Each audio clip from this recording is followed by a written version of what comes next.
Hello বন্ধুরা, আজকে একটা অন্যরকম ভিডিও নিয়ে চলে এলাম। রান্নার ভিডিও। রান্না করতে আমার ভালোই লাগে, তাই রান্নার ভিডিও নিয়ে আসলাম।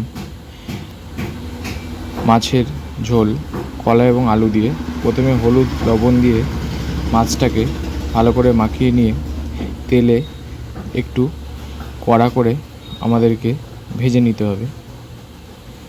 এই তেলে মাছ ছাড়তে গেলে সবার হাতে লেগে যায়, একটু সাবধানেই এই কাজটা আমাদের সকলের করতে হয়, যারা আমরা সব সময় রান্না করি না তাদের জন্য।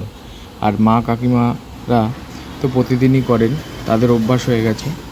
যখন মাছটা লাল লাল হয়ে যাবে, দুদিকটাই সম্পূর্ণ রকমভাবে কড়া ভাজা হয়ে গেলে তুলে নিতে হবে। তারপর কড়াইতে দিয়ে দিতে হবে তেজপাতা, জিরে দিয়ে কলা এবং আলুগুলোকে দিয়ে দিতে হবে। দিয়ে একটু নাড়াচাড়া করে নিয়ে যখনই একটু ব্রাউন করে নিতে হবে,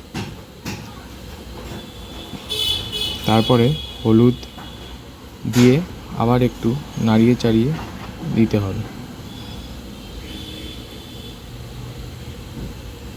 এই আইটেমটা প্রায় সবার বাড়িতেই হয়, কেননা আমরা বাঙালি, মাছে ভাতে বাঙালি বলে, তাই মাছের রান্নাটাই আপনাদেরকে একটু দেখানোর চেষ্টা করলাম।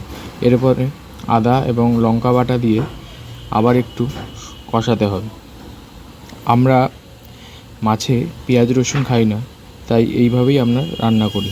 তারপরে একটু ধনে গুঁড়ো, জিরে গুঁড়ো এগুলো দিয়ে দিতে হবে।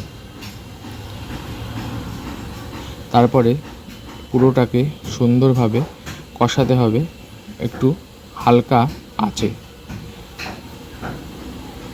তারপরে দিয়ে দিতে হবে হালকা গরম জল, দিয়ে ভালো করে এটাকে আবারও নাড়িয়ে চাড়িয়ে একটু ফোটাতে হবে।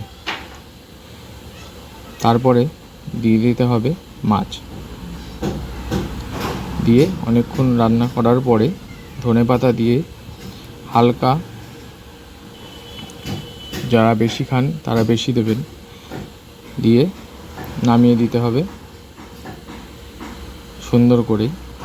তারপরে পরিবেশন করবেন যে যেরকম খাবেন ভাত দিয়ে।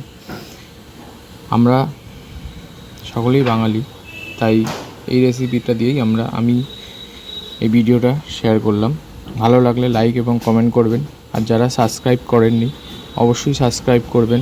ধন্যবাদ পাশে থাকার জন্য।